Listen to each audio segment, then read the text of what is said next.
मेरे प्रिय दर्शकों नमस्कार। प्रिय दर्शकों, ऋषु ज्योतिष में मैं आपका दिल से स्वागत करता हूं और आपको बहुत बड़ा धन्यवाद भी देता हूं, दिल से देता हूं कि आप मेरे वीडियो बड़ी उत्साह से देख रहे हैं। आशा करता हूं आगे भी देखेंगे और आपको दिल से आग्रह भी करता हूं कि आपको अच्छा लगता है मेरा वीडियो तो आप कम से कम लाइक कर दें, दो शब्द कमेंट बॉक्स में लिख दें तो मेरा मनोबल ऊंचा हो जाता है और मुझे इस बात की पुष्टि हो जाती है कि मेरा वीडियो आपको कहीं ना कहीं कुछ हद तक कुछ ना कुछ तो ज्ञान की वृद्धि दे रहा है। और मेरा वास्तविक वीडियो है, कोई ऐसा बनाया नहीं जैसा आप लोगों ने बहुत देना होगा। मैं किसी का क्रिटिसाइज तो नहीं करना चाहता, लेकिन वास्तविक है, जो घटनाएं घटती हैं उसके ऊपर मैं बनाता हूं। मेरे पास आते हैं, आप भी लोग आते हैं। और फिर दूसरी बात ये कि मेरी जो वीडियो है उसमें सब परेशानियों से भरे हैं। तो एक पंडित जी के पास, गुरु जी के पास वही आएगा जो बेचारा परेशानी होगा, जो परेशानी में नहीं होगा वो कम ही आएगा। भाई कौन आएगा? दर्शकों, आज फिर एक महत्वपूर्ण वीडियो है। सरकारी नौकरी का इतना अच्छा योग है और पूछो मत बात। ये भी कोई मेरठ से है, मनीष जी हैं, आए, उनका प्रश्न रहा। बात करते हैं, आपकी भी कुंडली में भी इस प्रकार के योग होंगे जो आते आते रुक जाता है। आदमी सोचता है कि मैंने तो परिश्रम किया, अभी मेरा कॉल लेटर आ जाएगा, आने वाला होगा, या मैंने वहां अप्रोच किया, जो भी है, कुछ भी स्टार्ट किया, सोचा मेरा इस बार तो काम बन ही जाएगा, लेकिन नहीं बनता है। क्या कारण है? मैं अच्छी तरह से आपका मार्गदर्शन करूंगा, आप अंत तक बने रहिए। दर्शकों, ये 12 कुंडली के भाव है, ये लगन का भाव है। लगन स्वयं का प्रतिनिधि है। लगन तो बलवान चाहिए, हर स्थिति में बलवान चाहिए। लगन लगने से बलवान स्थिति में चाहिए। द्वितीय भाव धन का भाव है, परिवार का, कुटुंब का, वाणी का, पराक्रम का, घरेलू सुखों का, शिक्षा, संतान का, रोग, शत्रु का और संघर्ष का भाव है। जीवन साथी का, आयु का भाव है, गड़ा हुआ धन भी है, गूढ़ ज्ञान भी है, पीएचडी यहीं से तो होती है। और नवम भाव भाग्य भाव का है, पिता का है। दसम भाव पिता का सुख है, काम कर्म का भाव है, प्रतिष्ठा का भाव है। और एकादश भाव हमको आमदनी मिलेगी। यहाँ से, यहां हम काम करेंगे तो हमको आमदनी मिलेगी। और द्वितीय और द्वादश भाव सहवास सुख का भाव है। इस प्रकार का दंड विदेश का ही भाव है, खर्चे का ही भाव है। अगर दर्शकों लगन का स्वामी एकादश भाव में हो, हम तोते की तरह बताते हैं, सभी बताएंगे, लगन का स्वामी एकादश भाव में हो तो उसकी धन की ऐसी स्थिति होती है, उसमें मोटर गाड़ी सब कुछ हो जाता है, मतलब अच्छा है, सम्मान्य है। और आजकल धन जिसके पास है लोग सम्मान करते हैं। तो एकादश भाव समाज को जोड़ता है। यह काम त्रिकोण का तीसरा पद है, समान को समाज से जोड़ता है। धन होगा तो समाज से जुड़ेगा तो अच्छा है, समाज में इज्जत मिलती है, धन का भी होता है। और दसमें भी एकादश भाव में और दसम भाव का स्वामी भी एकादश भाव में हो तो आप ये सोचिए कि लगन का स्वामी भी एकादश में आ गया, दसम भाव का स्वामी भी एकादश में आ गया। दसम भाव क्या? कर्म करना है, और एकादश भाव से क्या? पैसा उठाना है। यानी लग्नेश और दशमेश की दोनों की युति आ गई यहां पर, दोनों एक अच्छा योग बन गया। और ऐसा अगर शुभ योग हो तो देश काल परिस्थिति के हिसाब से ज्योतिष काम करता है। देश काल परिस्थिति क्या कि गरीब घर से होगा, ऊंचा उठ जाएगा, और जो पहले से ऊंचा उठा हुआ है तो उसको और ऊंची कुर्सी मिल जाएगी। इसको कहते हैं देश काल परिस्थिति। जिस वातावरण में है उससे कहीं कुछ बहुत ज्यादा कुछ बढ़ करके ऊंचा उठेगा अगर लगन का भाव स्वामी एकादश में हो, दसम भाव का स्वामी एकादश भाव में हो। और फिर एक और नवम भाव का स्वामी दसम में हो, यह भी एक अद्भुत योग है। बुद्धि बल का धनी होगा, शासन करने की क्षमता होगी। ऐसे लोग मंत्री भी बनते हैं जिसकी बैकबोन ठीक हो। इसलिए मैंने देश काल परिस्थिति बोला कि अगर नौ भाव का स्वामी दसम में हो तो ऐसा जातक चुनाव में भी इलेक्शन लड़ करके मंत्री भी बन सकता है। तो ग्रह योग है। अब वो लड़ने के लिए तो देश काल परिस्थिति चाहिए, उसकी पहुंच चाहिए, लेकिन ग्रह योग ऐसा बताता है। अच्छा है। फिर भी कुछ नहीं हो रहा, फिर भी कुछ नहीं हो रहा है। लग्नेश एकादश भाव में, दसम भाव का स्वामी एकादश भाव में, नौ भाव का स्वामी दसम में। इतना अच्छा योग संयोग है। तो देखते हैं कहां पर दिक्कत आ रही है, क्या परेशानी आ रही है। दर्शकों, एक अच्छे सरकारी नौकरी का योग, परंतु परेशानी क्या है। जातक का जन्म 17 अगस्त 1993 अमावस्या को हुआ, अश्लेषा चरण 2 मंगलवार को हुआ, सुबह 9:05 पर। अश्लेषा चरण 2 अपने आप में धन का नाश करने वाला होता है। गणमूल नक्षत्र उसको बोला गया, इसकी शांति करा लेनी चाहिए। जन्म के समय पर कन्या लगन हुआ, कन्या लगन की 12 डिग्री है और गुरु इसमें 18 डिग्री 37 मिनट पर है, मंगल 9:26 पर है। तीसरे भाव में राहु 14:34 पर है और छठे भाव में शनि 3:23 डिग्री पर है। नौ भाव में केतु 14:34 है और शुक्र द्वितीय भाव का स्वामी, भाग्य भाव का स्वामी, दसम भाव में 23 डिग्री 50 मिनट लेकर है। एकादश भाव में चंद्रमा, एकादश भाव चंद्रमा है, एकादश भाव में चंद्रमा अपनी राशि में है, अपनी राशि में है चंद्रमा है और लगन का भाव का स्वामी और दसम भाव का स्वामी बुध यहां पर है। तो लग्नेश भी दसम में है और दशमेश भी दसम में है और चंद्रमा के साथ युति बना रहा है। ये योग बन रहा है, यहां पर युति चंद्रमा के साथ बन रही है, यानी लगन का स्वामी, दसम भाव का स्वामी बुध है और एकादश भाव के स्वामी के साथ चंद्रमा के साथ युति बना रहा है। बहुत अच्छा योग बन रहा है यहां पर। लेकिन बुध भी अस्त है और चंद्रमा भी अस्त है। कब प्रभावी है? क्योंकि हम नवाज कुंडली देखते हैं तो सूर्य से चंद्रमा 3-4 ग्रह पीछे है, बुध भी चेंज जाते हैं तो प्रभाव देगा। इस स्थिति में प्रभाव देगा क्योंकि ये भी 9 डिग्री से दूर है। अस्तो है, कमजोर हो गया, अस्तो है, इसमें कोई शक नहीं। लेकिन विद्वानों का मत यह रहता है नवाज कुंडली में सूर्य से दूर होना चाहिए, तो सूर्य से चंद्रमा दूर है और बुध भी अच्छा दूर है। तो इस तरह से बुध से तो 12 डिग्री के लिए तो थोड़ा लिटिल बिट प्रभाव देगा। कैसा प्रभाव देगा ऐसा मान के सोचो, हम अपने आप में समझ लेते हैं। विद्वान तो कहते हैं भाई नववास में दूर हो, थोड़ा सा देगा। थोड़ा सा कैसा देगा? जैसे धूप ढल जाती है ना, 4-5 बजे का प्रकाश होता है, उतना दे देगा, या सूर्य अस्त के टाइम पर थोड़ा सा धूप रहती है तो उतना प्रकाश दे देगा। इस तरह से मान के सोच लो। प्रभाव चाहिए दोपहर का 11 बजे से लेकर के जो 2 बजे तक धूप रहती है ना, जैसे तेज रहती है ना, तेज प्रभाव हो तभी जाके मिलता है। यहां पर ये बात आ गई। नवास की बात करें तो विष नवास में कोई ग्रह नहीं है और पुष्कर नवास में शुक्र भी आ गया, केतु भी आ गया, मंगल भी आ गए। ये पुष्कर नवास में आ गए। अश्लेषा चरण तो धन का नाश है। अभी दर्शकों, शुक्र की महादशा चल रही है 20/9/2011 से 20/9/31 तक है पुनर्वसु नक्षत्र में। शनि की अंतर्दशा चल रही है। जैसा मैंने बताया लग्नेश एकादश भाव में, लग्नेश एकादश भाव में और दशमेश भी एकादश भाव में और नवेश 9 भाव का स्वामी भी शुक्र यहां पर दसम भाव में है। गुरु और मंगल लगन में है। गुरु लगन में है, बलवान माना जाता है, लेकिन शत्रु राशि में है। हरिवंश पुराण ये कहता है कि गुरुदेव पाप ग्रह की राशि में हो, शत्रु राशि में हो तो पूर्व जन्म के अशुभ परिणाम के स्वरूप यहां होता है। लेकिन लगन में है, कुछ प्रभाव दे देगा, अच्छा माना जाता है, शुभ प्रभावी माना जाता है। पंचम दृष्टि से यहां से देख रहा है, नीच दृष्टि से शिक्षा संतान में परेशानी देगा। यहां पर सप्तम भाव को देख रहा है, यहां पर उतार चढ़ाव देगा।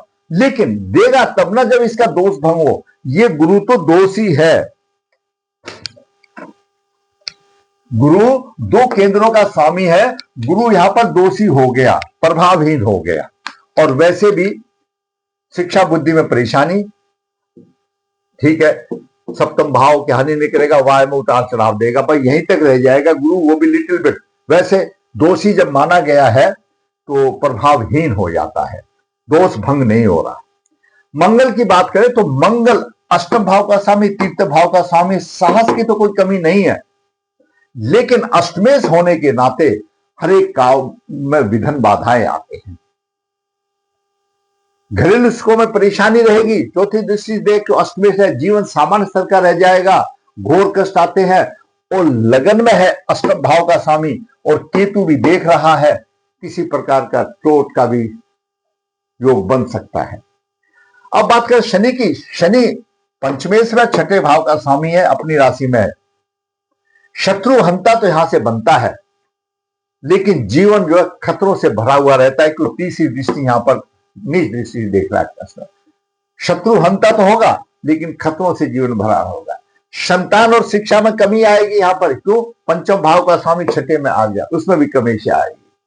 ऐसा जातक अपने दिमाग से नहीं, दूसरे दिमागों से ज्यादा चलता है, हमेशा दूसरों की कहना मानता है, अपना भी दिमाग लगाना चाहिए वो नहीं करता, अपना सिर्फ पैसे खर्च करता है। यहाँ पर द्वादश भाव में खर्चा अधिक होता है, भाई बहनों का सहयोग यहां पर कम मिलता है, ये बात है। अब बात करें शुक्र की, हम बाद पहुंचेंगे। शुक्र द्वितीय भाव का स्वामी, नवम भाव का स्वामी और यहां पर कर्म भाव में आ गया। पिता का विदेश सुख मिलेगा, क्यों? नवम भाव पिता है और नवम से तीसरा पिता का सुख है। व्यवसाय का सुख अच्छा मिलेगा, व्यवसाय में सम्मान लाभ होगा, यश रहेगा और धर्म से काम करेगा। और ऐसा शुक्र जब भाग्य भाव का स्वामी कर्म होता है और चतुर्थ भाव को भी देखता है, तो ऐसे मंत्रियों में इलेक्शन में भी जा सकते हैं। ऐसे ही लोग जाते हैं जिनका दसम भाव बलवान हो और संचार जो भाग्य साथ दे। धन की कोई कमी नहीं होगी, तो धन का स्वामी यहां पर दसम भाव में है। काम करेगा तो धन कमा लेगा, कमी नहीं होगी। जब काम नहीं होगा तो धन अपने आप हो जाएगा। समस्या ये आ गई, जहां काम मिल गया तो धन भी आ जाएगा। धन के परिश्रम से धन कमाएगा, बुद्धिबल का धनी होगा और ऐसे में शासन करने की क्षमता होगी। मैंने शुक्र के तातों बोल दिया आपको 2-4 सेंटेंस में, बहुत अच्छा। शुक्र बहुत अच्छा है, सब कुछ है। मैंने मंगल का बता दिया, गुरु का बता दिया, शनि का बता दिया। राहु, अब बात चलते हैं कहां पर बात चलेगी। राहु की पंचम दृष्टि यहां पर आई सप्तम भाव में, नवम दृष्टि यहां पर आई तो भाग्य में अवरोध हो गए। राहु की सप्तम दृष्टि आई, नवम दृष्टि से राहु ने यहां पर बुध को भी प्रभावित कर दिया, चंद्रमा को भी प्रभावित कर दिया। राहु का प्रभाव चंद्रमा पर भी आ गया, बुध का भी आ गया। अब देखिए, सूर्य द्वादश भाव का स्वामी है। मैंने पहले भी आपको सूत्र बताया, सूर्य, शनि, राहु द्वादश भाव का स्वामी और राहु जिसमें हो वह राशि का स्वामी। इन 5 में से 2 का कहीं अशुभ प्रभाव पड़ेगा तो उसे पृथक कर देंगे। सूर्य द्वादश भाव का स्वामी, सूर्य ने चंद्रमा को बुध को अस्त कर दिया और राहु ने पीड़ित कर दिया, राहु का भी प्रभाव आ गया, तो चंद्रमा का भी प्रभाव खत्म हो गया, चंद्रमा भी खत्म हो गया, बुध भी खत्म हो गया। ऐसा सोच लो, सूर्य ने अस्त किया, राहु ने भी उसको साथ दे दिया। और राहु कौन है? पिता में है और लग्नेश है बुध। मैं अपने अनुभव से जो यहां पूजाएं होती हैं माता नर्मदा जी के तट के ऊपर, उनको देख करके मैं ऐसी कुंडलियों की जो पूजाएं होती है तो पूरे प्रकट हो जाते हैं। इनका कोई पूर्व अतिरिक्त योनि में है। पर्व पित्त दोष आ गया, क्योंकि लगन पर भी राहु का प्रभाव आ गया, सूर्य का प्रभाव आ गया, चंद्रमा पर भी आ गया। चंद्रमा एकादश भाव का स्वामी है और ये जो योग जो मैंने बनाया था उसकी तो धज्जी उड़ गई, कहीं नहीं बचा। परवल पित्त दोष आ गया। अश्लेषा चरण 2 धन का नाश, जन्म नक्षत्र 22 और कृतिका, सूर्य विनाशकारी भी बन गया। सूर्य विनाशकारी बन गया और सूर्य राहु ने मिलकर के चंद्रमा बुध को निरस्त कर दिया, बेकार कर दिया, कुछ ही काम का नहीं। जब लग्नेश चला गया, लगन का स्वामी चला गया, दसम भाव का स्वामी चला गया, तो यहां शुक्रदेव किसके बलबूते पर अपना प्रभाव दिखाएंगे? शुक्रदेव किसके बलबूते पर अपना प्रभाव दिखाएंगे? शुक्र तो बहुत अच्छा है यहां पर, अच्छा धन का, अच्छा मैंने मंत्री पद भी दे दिया शुक्रदेव को, लेकिन किसको दिखाएंगे? ये सब चला गया। क्यों चला गया? अब इधर को देखिए, अगर ये ठीक होता, मैं आगे बात करूं, ठीक होता तो नौकरी दिलाने में, अगर नौकरी का योग हो तो शनि और गुरु का गोचर हमेशा नौकरी दिलाता है। 4 पॉइंट आप याद रख लो। गुरु का गोचर दसम भाव में अगर जब जाएगा तो नौकरी के चांस मिल जाते हैं, बनते हैं। अभी गुरु मिथुन राशि में चल रहा है, 27 डिग्री पर चल रहा है, मिथुन राशि में ही चल रहा है गुरु, और शुक्र की 23 डिग्री है, तो नौकरी मिल जानी चाहिए थी। वर्तमान में आज की तारीख में, आज तारीख जो मैं वीडियो बना रहा हूं आज कितना 26 तारीख है, 26 दिसंबर, तो 27 डिग्री 64 इंच लेकर के गुरुदेव यहां पर मिथुन राशि में हैं।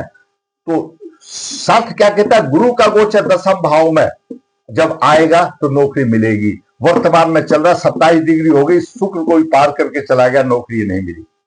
ये कल परसों का ही पॉइंट आया हुआ है, नौकरी नहीं मिली। तो यहां पर गुरु का गोचर भी फेल हो गया, नहीं मिली।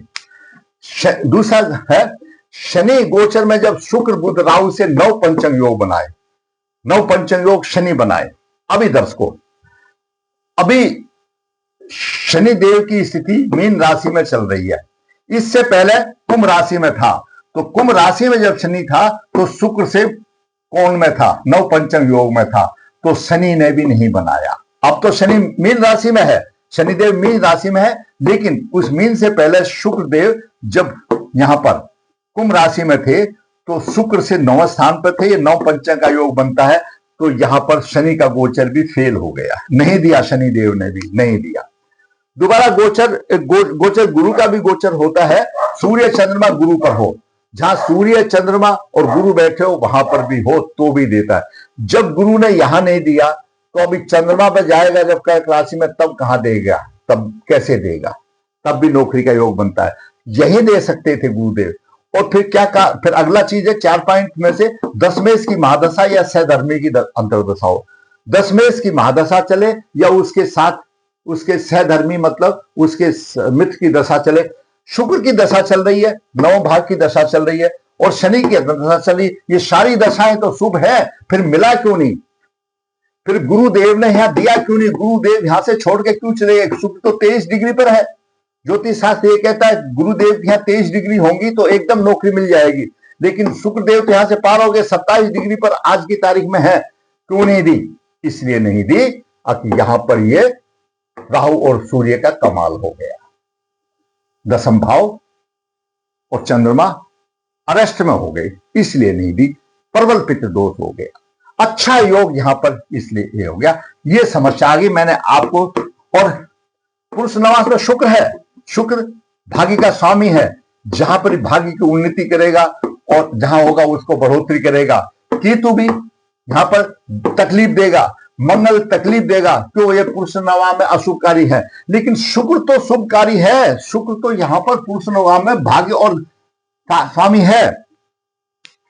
पुष्कर नवास में शुक्र हो जाने से उसको धन भी देगा, भाग्य भी प्रबल देगा और यहां पर बैठा हुआ नौकरी भी देगा। लेकिन अकेले शुक्र की बस की बात नहीं, तो ये भी तो है, देने वाले तो गुरु और शनि ये बैठे हुए हैं, क्यों नहीं दिया। अब किसको देगा, अगर बुध अस्त है, राहु के प्रभाव में है, बुध दसम भाव का स्वामी है और लगन का स्वामी है, राहु और शनि के प्रभाव में, पित्ताजनक प्रभाव में होगा, कुछ नहीं मिलेगा जब तक कि इसका उपाय नहीं कर लेगा।